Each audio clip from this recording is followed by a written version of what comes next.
Hey guys, it's Ben Taylor here with Raw Motivations. Excited to be with you today and just talking more about narcissism. If you don't know who I am, I'm a self-aware narcissist on this channel and on several other platforms to talk about narcissism to bring awareness, growth, healing, and change. Now notice I didn't say hope. A lot of times I leave out hope because hope is not something I'm on this channel to provide or to give or to say. A lot of times just my existence gives people hope of like, maybe my narcissist can change. Maybe my narcissist can be open. Maybe my narcissist can be that. I'm not on this platform to do that. I'm on this platform to provide that awareness, growth, healing, and change. And I do that by talking with people every single day and explaining to them through Zoom calls, through live events that, hey, if your narcissist isn't showing honesty, vulnerability, and consistent change, there's nothing there.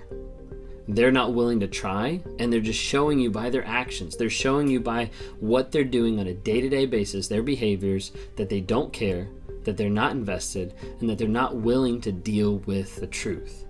So one of the things that narcissists try to avoid at all costs is that honesty, because honesty leads to vulnerability. Vulnerability leads to accountability. When there's accountability and responsibility about the situation, that's when the narcissist feels shame and feels guilt. They don't want to feel that, so they'll avoid it at all costs, which is why you have gaslighting, manipulating, lies, everything like that, to be able to manipulate and be able to change what's happening to keep their image be the way that they want their image to be. So today I wanted to talk to you about narcissism and the grand finale. Okay, when there's the breakup, when there's the discard, and a lot of times people think of it in different ways, but I want to kind of put a different spin on it and give you 4 different things. If you hadn't caught on by now, we've been going through this book, Psychopath Free. It's an excellent book. It has a lot of good information in there. Was trying to do a book a month and got sidetracked because this one's taken so long, but there's a lot of good content that I want to be able to share. So if you don't have one, pick one up because it's a really awesome book for it. All right, so there's 4 general cases that result in a grand finale. And every single one of them, the psychopath, sociopath, narcissist is giving you an indirect compliment. Okay, so here's the first one. They found another partner. All right, if they see your new target as more valuable than you, what exactly does that say? It means that the new victim is more likely to provide them with an unconditional adoration that they crave. It also means that you're not doing enough of that. When they dump you, when the psychopath dumps you for another target, they're writing you off as a less useful victim. They see you as less submissive, less controllable, less vulnerable than their new target. When they dump you and rub it in their other partner's face, they're not proving how happy they are. They're proving to erode your self-esteem so they can convince themselves that you're worse than their new conquest. The only time people need to prove their happiness to others is when they're in fact unhappy. It's a good thought. A lot of people don't think of that. When psychopaths triangulate you and post new pictures for the world to see, they're not happy. They're miserably and pathetically trying to convince themselves of a lie by manufacturing your downfall. They're complimenting you in their obsession with your failure. It's a really good thought that I think a lot of people need to understand is the only time people need to prove their happiness is when they're in fact unhappy. Otherwise, it's not something you have to prove. It's not something you have to verify or justify or show people. But instead, that's what the psychopath, the sociopath, the narcissist, the toxic person will do when they move on to another relationship. They put on a facade, they put on a show, they put on a production to make you think that they're super happy and that it was all because of you. Thing is, it wasn't. Number 2, you caught up with their lies. Did you ever hear this phrase, God, you overanalyze everything? Strange how your supposed overanalyzing was always a result of their cheating, lying, and triangulating. That phrase is the psychopath's way of making you feel crazy for pointing out the truth. When they punish you for pointing out their lies, they're once again complimenting you. By trying to destroy your sanity and intuition, they're telling you that these qualities of yours are currently too strong. They recognize these traits and try to convince you that they are weaknesses, ensuring that you won't rely on them anymore. If a psychopath accuses you of overanalyzing everything, it might mean that you're just a good detective. How many times does that happen to you? Like, leave a comment down below just to let people know. Like, this happens so often of when you catch them in the lies and they turn it back on you. They say that you're overanalyzing, you're overreactive, you're over emotional, and they put everything back on you, saying like, hey, this is your fault. Ultimately, a narcissist, like, little win in one sense in an argument is getting to the place where their actions you take accountability for.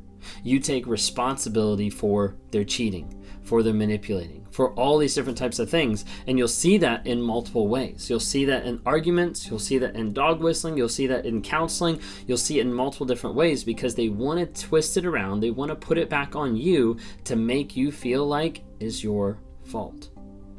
And when you step back and when you think about it, you have to take a look at their actions, their decisions, their behaviors, and say, hey, I did not cause this person to do this. Otherwise, if you're not careful, they'll twist it around on you and make it feel like that it's your fault every single time. Number 3, the grand finale. Psychopaths, you're too happy. Psychopaths love to build people up in the idealization phase, but then they resent the happiness and love generated by their partners. Weird, right? It makes absolutely no sense. So the psychopath's solution is to harbor this resentment through passive-aggressive abuse. They make you feel unhinged, anxious, shattering out all the confidence that they build up. When they do this, they're flattering you. This means you embody everything that they hate: love, happiness, and joy. They despise these qualities because they're a reminder of everything that they can never feel. Qualities that they see as stupid and useless. Your smiles and laughter are strange. Nagging reminder that maybe being human is better than being soulless.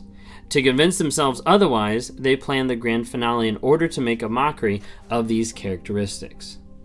You see, oftentimes you get to a place where they see you as being happy, and they see you as maybe wanting to steal that joy, or oftentimes like wanting to be that person. That jealousy, that enviousness of, hey, this person has it together, or hey, this person actually is experiencing love, or is experiencing connection, or is experiencing joy, or whatever it might be. Because a narcissist struggles to connect with those feelings, with those emotions. Oftentimes that's from their abuse early on, or from their trauma, or whatever it is that developed them into being a narcissist, that doesn't have them built up on their emotional maturity to be able to handle a lot of situations.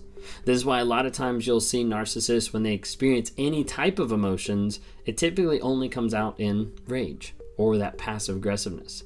You don't normally see different aspects of emotions or feelings being shown because they don't know how to be able to share that because of everything that they've been through.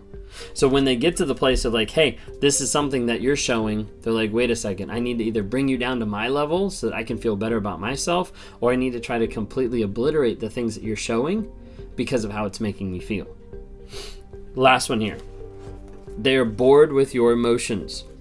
Psychopaths love the idealization phase because everything is perfect. There's no problems. They don't have to deal with anyone's dreaded emotions. But after they've tricked someone into falling in love with them, they suddenly find themselves in a strange predicament.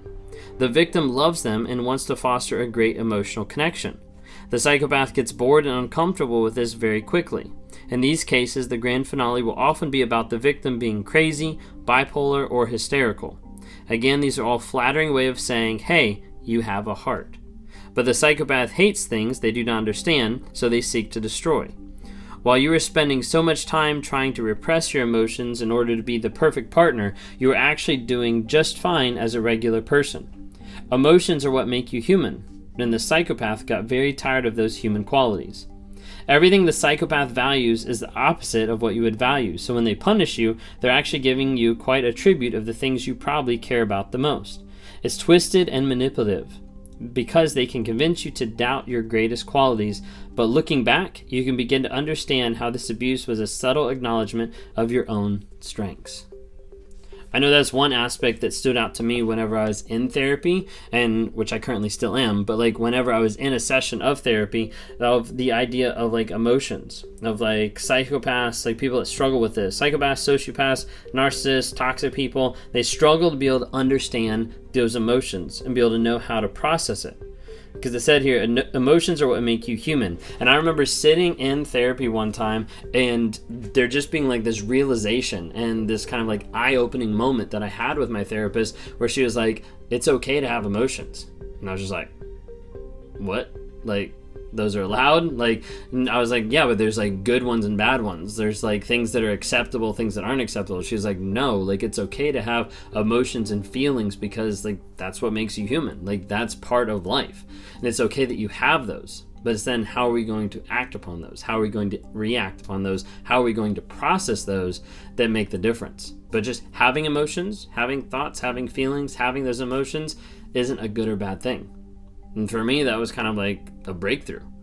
But when you think about it from the narcissist perspective, like they get tired of the emotions that they see in other people because they don't handle those same emotions. They haven't processed them. They don't know how to connect with them. So oftentimes they'll get bored with all the emotions that the other person's doing and saying like, I can't deal with this. This is too much. This is something I'm not interested in. And that's when they start that discard phase, devaluing when they leave. Hopefully that's been a little helpful, just talking about the narcissist and the grand finale. If you hadn't had a chance, download the NARC app on Google or Apple Play. It's NARC, N-A-R-C, Narcissistic Abuse Recovery Community. A lot of people on there, like-minded survivors, learning about narcissism, getting healing, getting growth, getting change. Just dropped a couple new courses. We've got boundaries and gaslighting of being able to learn about that, how to implement that as well. Thanks so much.